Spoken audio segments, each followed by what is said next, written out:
Hey, we're back here at Gamertag Radio. This is Danny, and joining you this week, we have the executive producer of Hitman 3, Forrest. How you doing, Forrest? I am great. For you? Very good, very good. Can you tell us a little bit about yourself, and then we'll go straight to the game for the interview. Yes. My name is Forrest Swartout Large. I'm the executive producer, as mentioned, on Hitman 3. Um, I'm here right now in Copenhagen, but I'm American. What else do you want to know? Well, this is not your first time working on this title, right? This is you work on all three games, the trilogy. That's correct. Nice, That's nice. correct. So let's go back. Let's go back. There's people that probably are playing this from for the first time or haven't played this at all.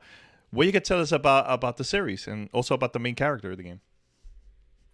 Okay. So Hitman is a stealth puzzle game. I also like to think of it sometimes as a create your own adventure sim.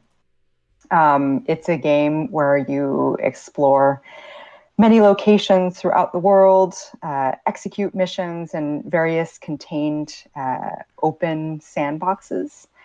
It's a game that rewards patience and observation and experimentation and creativity. You can and are encouraged to play the game in a multitude of ways, including hard stealth and social stealth. Yeah, you know what? I've been trying to play the game here, and yes, you definitely have to have a lot of patience, a lot of patience. But what is it like your style? You're more like, okay, let me just disguise. How the way that you play the game, Hitman, for you? I like the sneaky, sneaky. The sneaky, sneaky. Okay. Yeah, sneaky, sneaky, and I like to be really slow. I feel like life is chaotic and fast paced, and I enjoy slowing down. So I Mhm. actually just really love to just really take my time and enjoy every square inch of the Mhm. environment. I like to listen. I like to watch. I like to like just sit there and cover and just sort of watch the world go around me. Mhm. So I think that's Mhm. my style is just like extremely slow and extremely patient. Um, and then sometimes I get impatient and then pull out my silence pistol and then just take out the target. But Yeah. Yes. but for the most part, I like to just like observe and sneak around. Yeah, for me, I'm more of like, okay, I just kill someone. Okay, let me just hide them because I don't want somebody to find the body, So I do that a lot, But sometimes I get caught and I panic. I don't know where to go, So, but it's good. I love the challenge. Like that's something about that game, about this game that. Yes, you. It might not work out for you like the first time you play, but I think the more you start playing it, you discover new things to do in the game, and and then okay, I'm gonna do it this style, this way, and it works out. It works out. Everybody has like their own way how they play the game, which is really really cool. So everybody's gonna have their own experience. Really really cool. Yes, Yeah. indeed. So this game, I know this is the trilogy, the final conclusion of the story, right? So what was your goal to make this stand out than the previous two games? So Hitman 3 is closure on the storyline. Mm-hmm. And what we really wanted was to go back to the basics in terms of the gameplay, but actually make an emotional journey with Hitman 3 and actually make Agent 47, aka Tobias Reaper, relatable. So, yeah, we wanted players to empathize with him Mm-hmm. and to feel something while they play the game. We didn't want this to be just purely mechanical, like cold death murder simulator, Mm-hmm. but to actually feel something and to have an emotional journey across the missions. Um, so yeah, we wanted to embrace some darkness, various aspects of darkness, and also the light. metaphorically Yeah, yeah. and tonally. Yeah, I mean, is there like for those new players that start playing the game, do they need to play the previous two games in order to understand the story, or do you recommend for them to do that, or just straight to three? We so the official version is to really that we always encourage people to play the tutorial and start from the beginning, and play in play the story, campaign mode, if you will. But actually, reading a lot of comments and seeing hearing that people are actually having a good time just playing from from Hitman 3. So the official recommendation is to play the tutorial and start from the beginning. But we also did realize when we were making the game that some players would want to just jump straight in, just dive right into Dubai. And I hope that it's a good experience for players who choose to do that. And if they get frustrated, I hope they remember that there's always a tutorial that they can go back to. Yeah, really cool, really cool. Yeah, notice too a lot of the reviews I've been reading has been like how the levels design has like it's is one of the best parts of the games too. It's not only the story, but there's so many things you could do in those different levels in Hitman 3, right? Was there something that you and your team wanted to do so it could also stand out compared to the previous two games too when it comes to level design?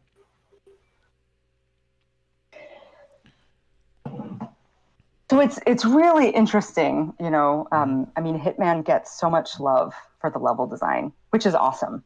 Mm-hmm. I think, you know, yeah, and that is so awesome. But in terms of world design and world building, it is all of the disciplines that are contributing in seriously meaningful ways. So usually the level designers are the first to say it's a team effort. Yeah, What about the yeah. environment artists and the game designers and the sound designers and so on and Mm-hmm. so on and so on. But we really with Hitman 3. Right. I have kids in the background, And and it so is a little bit distracting. I hope there's you're it's not there's special bothering you. guest too. Special guest. Say so loud. Yeah, it's okay. So with Hitman 3, we didn't want to hold back all of the crazy ideas that we had been bringing with us from through the past 8 years. We really just decided to go for. Mm-hmm. So I think, yeah, with level design, we just felt confident, brave, and we don't know when we're going to be creating a new location from the ground up. So Mm-hmm. um, yeah, that's what we wanted to do, was just like fulfill every dream that we ever had. Yeah, and how has it been the reaction with you and the team? Reading the reviews and it's been really really positive. I think that's awesome.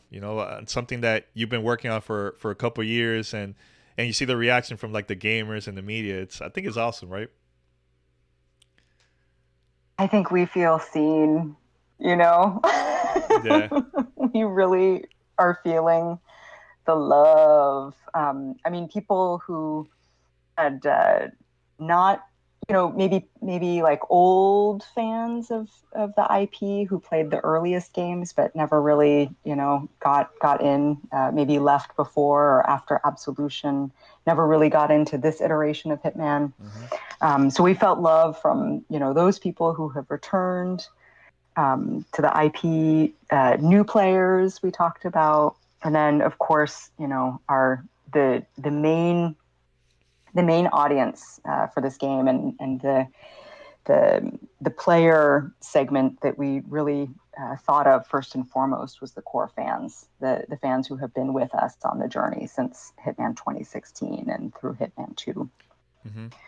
So yeah, I mean, we just are feeling the love big time, and I feel like finally it's an alignment of expectations.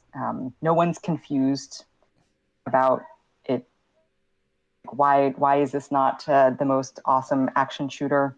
Yeah. I feel Yeah. like people really understand that this is a puzzle game. Hmm. So yeah, it feels great. It Yeah. feels great. Of course, we have server issues that we're working on, and major hiccups that we're you know gutting upon release. So it was a lot of mixed feelings when we released. Hmm. First the reviews coming in, and then realizing that we had these server issues and that we had let down a lot of our core fans. And sadly, the people that were most affected by the server issues and the carryover issues were the people with the most data, the most amount of data in their save games. Hmm. So yeah, so the team has just been working around the clock to sort out those issues so that we can properly fully celebrate. Yeah. It's great to feel good about the reviews, but I Hmm. think until everyone can properly play the game, it's like we're not done yet. Yeah. No, and Our job is not done. We that's have work good to though. do. Yeah, I mean that's good that you bring that up because sometimes uh, I think especially the hardcore fans, man, they're the ones that are going to be the first one to buy in the game, and seeing those issues. I think once the community sends you more feedback, the fans sends you more feedback, and I think both sides will learn from this, So I think it's going to be much better later on once your team gets to fix the issues in the future, So yeah, take the time, but it's good. It's good so far. Positive. It's more good than bad, I think. We are learning and we are trying to do better. Hmm. I think at this point, we're down to the volume of issues is a lot more down. So now we're actually looking at specific profiles Hmm. and fixing those. Yeah. So that's progress. Yeah. Was there any other challenges for you, like in the team, while developing this game, while working the trilogy? Was there any challenges too? I mean, But there's so many yeah, challenges. yeah. But the ones that stood I out to think, I you, mean, yeah. yeah, I mean, it's so we had a lot of challenges, and if COVID hadn't happened, I'd Hmm. be bringing up different points. Hmm. But partway through development, halfway through, we got not maybe I don't know, a third in, we got slammed with COVID, Mm. and then that posed a whole new set of challenges. So, first, when you have a team of really ambitious, really skilled people who are trying to give it all their best, and their creativity and their passion and ambitions are explosive, first there's a challenge of aligning what it is that we are and aren't doing. Hmm. And just as we were sort of achieving that, and we had finally scaled up the team, um, almost scaled up to the team as we needed to, then COVID hit. And then most of us started working remotely. And of course, there's all the challenges, with COVID that other teams are probably reporting. Like, we didn't know if we would be able to book VO talent. Hmm. The VO studios were closing down, and it was hard to, finalize software license deals. It was tough to finish recruiting. I mean, there were all kinds of sort of operational and boring admin things Yeah. that suddenly required a lot of attention. And then there's also just the uncertainty and the psychological trauma of living in an international pandemic, and trying to ship a game, and when we said we would ship it. So Hmm. um, I feel like we could have like a series of talks on Yeah. the challenges, and like go deep in just one discipline or one area, or 1 month. Hmm. I think a big part too about COVID was just that we didn't know when it would end, and a lot of how we work in Scandinavia and in Europe is you work really intensely, extremely focused, very precise, and then you have your vacations where you can let go, and that's sort of the work cycle. You do like deep, intensive work, and then you have fixed vacation periods. But we didn't have any vacation periods on this project. Mm. So I hope that the team can soon hopefully the world will be in a better place with COVID, and everyone in all industries can just exhale and Yes, yes. take their breaks in whatever form, because it's just been grueling. Mm-hmm. It's like, I don't know, running like 3 marathons back to back in a hurricane or something like that, Yeah, yeah, when you just set out to do one. yeah. No, but it's good. It's good to see that the final product has been mostly positive. So even with all the challenges, so that's a good thing too. Was there any games that inspired you and your team to add in the game, or just come up with ideas based on a game that maybe did it pretty cool back in the days or something? Was there any inspirations there too, or no? Well, I will say, so there's two things that come to mind. Mm-hmm. One is the murder mystery in England. The team had always wanted to do a murder mystery, even before I had joined the team. Mm-hmm.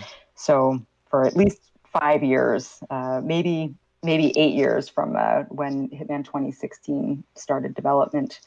Mm-hmm. Um, the team played a few different games as part of the sort of reference and inspiration gathering phase. And What Remains of Edith Finch was one of the games that was played by the team. Um, Another, thing that we have in the game is persistent shortcuts, Mm-hmm. which I think people have already made the connection. But with persistent shortcuts, we really just wanted the player to feel. We wanted to encourage tactile feedback, and we wanted players to feel like the actions that they did were enduring in the world. Mm-hmm. So Now, yeah, so we do like try to look at other games and get inspiration, and of course we have different people on the team that have their favorite games to inspire them. yeah, playing Hitman 3, that first level, it had this like Mission Impossible vibes, right? Yeah, yeah. It was I like mean, that really had cool. like, yes, yes. I mean, clearly there was inspiration there Yeah. in terms of the storytelling and the way that we started that. I myself, I spent 5 years on the Tomb Raider franchise, so I'm, Oh, I fantastic think game. I brought Love that a game. lot of, yeah, thank you. Yeah. So, I've made many a mansion in my day, and I definitely brought, some of that sensibility and Mm-hmm. just, what I've learned about good environmental puzzle design. I've definitely brought that in to Hitman, Mm-hmm. and every one of us who on the team who have worked on other IPs have certainly brought our learnings. Mm-hmm. Now, for those that also going to start playing this, or just started, why do you think it's important to do the side missions? Before working on the main quest. You think it's very important to do that, or just go straight to the main campaign? What do you mean by the side Because missions? one thing I noticed is when I was trying to finish one of the main campaign, I see I unlock like a side quest. I'm like, man, should I go through that, or should I just continue with the main campaign? And it made me wanted to go. Ooh. It made me wanted to go to the side quest, and I've been starting to discover new things in the same location. I'm like, wait, oh my god, it's more than just two campaigns. There's a lot of other things you could do in this game. So I think that was really cool. I think the replay value is pretty high because of that. You just start discovering so many cool things, and there are new ones. So yeah. I mean, these missions and sandboxes are so wide and so deep, and they have so much to offer. I think that the what you're calling the side quests or side we call guided mission stories. Guided mission stories. Okay, yeah. We just want to, they're really just there to like power players, or if players, they don't really want to do the puzzling for themselves, they want a little extra hand holding maybe, or Mhm. just like maybe a nice sort of intro to the mission. Some players will do the main guided mission story first, and then go crazy in the sandbox after they feel like they've um, you know learned, like maybe about the target loops, or Mhm. what the NPCs are doing. Some people go at it a different way. I tend to go at it a different way, where I just like to observe and sort of figure it out for myself, and then Mhm. maybe I'll try a mission story later. But it's really, you know, um, yeah, it's really, it's purely optional. But it's I hope that if I hope that the general public just sort of understands that Hitman just has a lot to offer, and the guided mission stories. Four of the six missions, we have three really extensive, sort of like heavy writing Mhm. guided mission stories, but we have, I would say, at least a half dozen more unguided mission stories that you can do, and then of course an infinite number of other ways that you can achieve, complete the objectives slash take out your targets, like creating environment traps, or chandelier drops, or sniping, or a push from a ledge, for Yes, example. yes, yes. Um, Yeah, yeah. yeah. I like to like I do. I kind of do the same too. I'll go and just listen to the conversations and see where they're gonna go, what they're gonna do next. So I just take my time. But sometimes I just don't have the patience, man. I'm like, all right, I just want to go straight to the action. So, but it's cool. It's cool. One last thing. What was your favorite? What was your favorite thing about working on this project for you as a developer?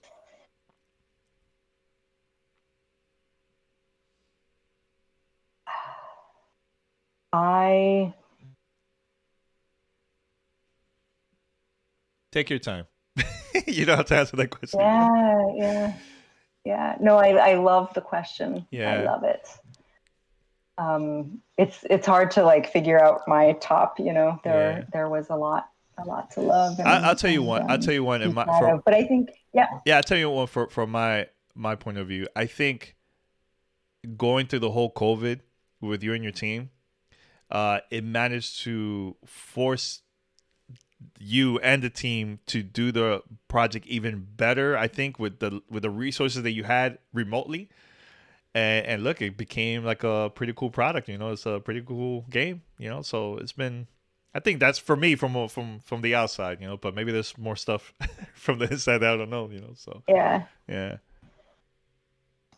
I have two things, if that's okay. Is that Yeah, okay? yeah, Two yeah, yeah. things, Go for it. Yeah, yeah, a one and a two. yeah. So I think the one was just, I really felt like the team was able to bring so much confidence Mm, especially in the second half of the development. Like, I just really felt like the team was just flexing their muscles, and it, like, well deserved. Like, really just the pleasure and privilege of working with the team at the top of their game. That was extraordinary. mhm, And then I think on the product side, working on VR, it really gave me a whole new perspective and on the locations. And I felt like I got to fall in love with each location again, through visiting it in VR.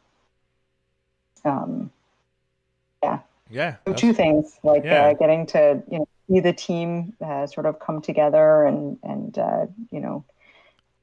finish so strong in spite of COVID. And then also just the gift of the perspective of VR. Mm, It's we work we work hard and fast, fast and furious, mhm, and it was just really nice. It was sort of like seeing an old friend, you know, mhm. who you haven't seen for a while. That's Yeah. what, like, going back to the especially the Hitman 2016. I hadn't spent time myself in those locations in a little while, and it Yeah. was nice to get reacquainted. Yeah, So, that's really cool. Really cool. Now, before us, I just want to say thank you and congrats. I'm excited to continue playing the game, and I'm excited to see what's next for you and the team. I know there's future projects coming up that this was announced, and I'm super curious to see how that's going to come out in the future. But see, I think it's going to be a great project because Tomb Raider was amazing. Hitman is it's been getting great reviews and great feedback. I think the next big thing is gonna be cool and great for you guys too. So can't wait. Very, very cool. Congrats. thank you. I want you to know that we do have a fairly decent sized team, staying on and working on Hitman Live. So there's a lot more to come as part of the live service of Hitman. Cool. Oh, by the way, I have to mention this very quick. I'm in shock that the Nintendo Switch version works perfectly great. It looks so good too, man. It looks really good. Really, really good. Yeah. I was in shock too. Yeah. No, hey, you could play Hitman on It's the go, right? You amazing. could play Hitman on the go. Yeah. Yeah. I mean, Hitman in the cloud, it just blew my mind. Really blew my mind. Yeah, that's crazy. Insane, insane. No, Crazy. yeah. No, but I just want to say thank you for the interview, and I can't wait for what's next. Thank you so much. It was a pleasure. No problem.